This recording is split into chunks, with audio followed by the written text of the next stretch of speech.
நிலவு பூமி மேல பட்டதால மனிதன் உயிர் வாழ்வதற்கு தேவையான எல்லா தன்மையும் உருவானதா சொல்லலாம். அதை வந்து எழுதிட்டு இருந்த தன்மை கொஞ்சம் கொஞ்சமா குறைச்சி பனிக்கட்டி எல்லாம் உருவாக்கி -100 கீழே ஃபர்ஸ்ட் பூமியில தண்ணி உருவாகுது.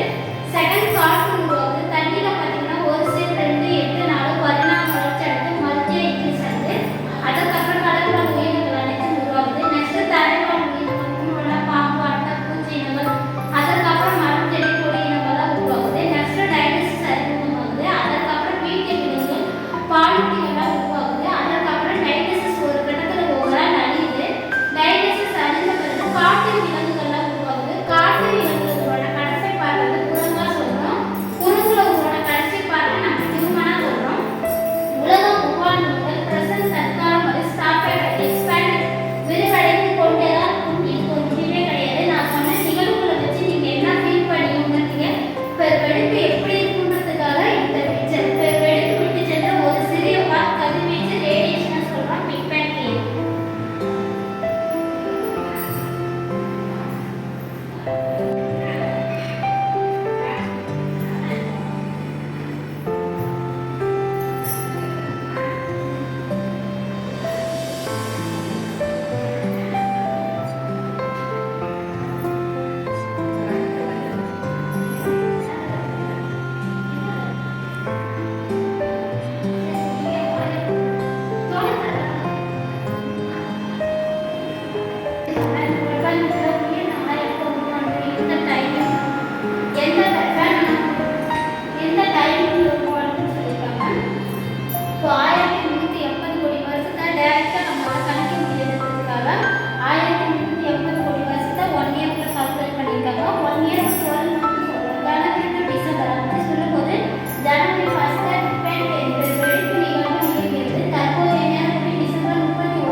இது எல்லாம் மனிதன் உருவான கடைசி லாஸ்ட் 60 செகண்ட்ல உருவானது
இந்த டிஃப்ரென்ஸ் வந்து எதோட நம்ம ஹியூமனோட கம்பேரிசன் குரங்கிலே பார்த்தீங்கன்னா 2 வெரைட்டி கொடுத்துருக்காங்க. நியாடல்ஸ்னா லாஸ்ட் குரல் கொடுக்குற ஓவரா மனிதனுக்கு முன்னாடி ஸ்டேஜ் அதில் பார்த்தீங்கன்னா 99.7% வந்து போகுது. நம்ம குரங்குக்கு கம்பேரிசன்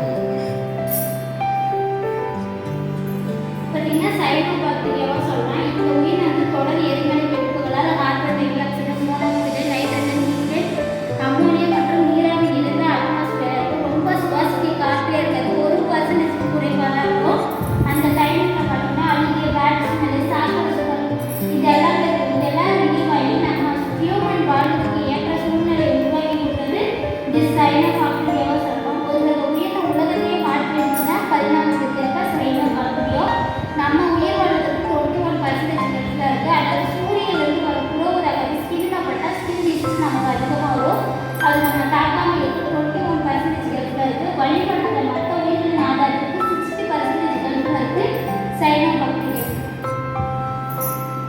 பார்த்தீங்கன்னா ஒரு செல் எப்படி மல்டியா இன்க்ரீஸ் ஆகுது. பூமியில ஃபர்ஸ்ட் தண்ணி உருவாகுது, செகண்ட் காற்று உருவாகுது, ஃபர்ஸ்ட் லிவிங் 1 செகண்ட்.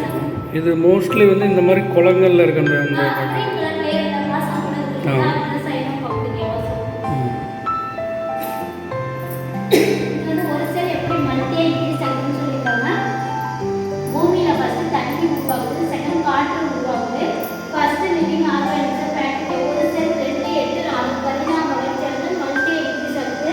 ஃபர்ஸ்ட் அடுத்து கிராகியா நால்கியா அதுல இருந்து சிங்கிள் செல் உருவாகுது. அந்த சிங்கிள்ல இருந்து மல்டி இன்க்ரீஸ் ஆகுது. ஃபர்ஸ்ட் அனிமல் செல், ஸ்பான்ஜ், ஜெல்லி ஃபிஷ் ஒவ்வொரு பீரியடும் ஒவ்வொன்றா உருவாகுது. கேப்ரியனா ஃபர்ஸ்ட் ஃபிஷ் உருவான பீரியட் ட்ரைடோபன்ஸ். ஃபிஷ்ல எக்ஸ்ட்ரா உருவானது ஓர்டோவிஸ்டின். ஃபர்ஸ்ட் லேண்ட் பிளான்ஸ் முதல் செடி கொடி உருவானது ஓர்டோவிஸ்டின் பீரியடா சொல்லலாம். Fishes extra coals many types of animal cells பார்த்தீங்கன்னா சிலூரியன் பீரியடா சொல்றோம். எல்லா உயிரினங்களுமே சில்க்ல இருந்து மல்டியா இன்க்ரீஸ் ஆகுது. Fishes coral first amphibians reptiles first insect tree like ஃபிஷஸ்னா மரங்கள்ல ஃபர்ஸ்ட் பூக்காத மரம் தான் உருவாகுது. இந்த மரம் தான் கல்மரம் வெரைட்டியா சொல்றோம். கொஞ்சம் பீரியடுக்கு அப்புறம் ஃபர்ஸ்ட் ஃப்ளவரிங் பிளான்ட்ஸ் பரிணமிக்குது. மெனி டைப்ஸ் ஆஃப் ரெப்டைல்ஸ் எல்லாமே பார்த்தீங்கன்னா சில்க்ல இருந்து மல்டியா இன்க்ரீஸ் ஆகிட்டே போகுது. டைனோசர் வாழ்க்கை பீரியட் ஜுராசிக் பீரியடா சொல்றோம். ஆப்போசிட்ல கல்மரம் உருவான பீரியட் கிரேசிக் பீரியடா சொல்றோம். வைல்ட் அனிமல்ஸ்ல உருவான லாஸ்ட் பார்ட் நம்ம ஹியூமனா சொல்றோம். 225 மில்லியன் கோடி மேலே அந்த ஒரு கால் நம்ம பேர்கடல்ல ஒரு கடல் மட்டுமே இருக்கு. 150 மில்லியன் அப்புறம் கண்டா ரெண்டா பிரிக்கிறது. யுரேசியா கோண்டுவானா பிரிக்கும் போது 2 கண்டமும் பல நாடுகளை உள்ளடக்கியிருக்கு. ஒரு 100 மில்லியன் அப்புறம் பார்த்தீங்கன்னா ஒரு சேஃப்ல இருந்த கண்டம் ஒரு கண்டமும் தனி வடிவமா மேல தெரிஞ்சிருச்சு. பட் டுடே பார்த்தீங்கன்னா இந்த சேஃப்ல இருக்கு. இதுல இந்தியா முன்பு டிஸ்பிளேஸ்ல ஃபியூச்சர்ல வருங்காலத்தில் திரும்ப என்ன ரீஜாயின் ஆகி பொசிஷன் டைரக்ஷன் மட்டும் மாறி வரதா சொல்லியிருக்கோம். இதுல இந்தியா பார்த்தீங்கன்னா சென்ட்ரல் பிளேஸ்ல வரதா இருக்கு. இந்த மாற்றத்தால ஊட்டி மேற்கு தொடர்ச்சி மலை செங்குத்தாக அழிக்கப்பட்ட பாறைகளை சொல்றோம். இந்த கண்டங்களோட மாற்றத்தினால் மேற்கு தொடர்ச்சி மலை வந்து என்ன அதாவது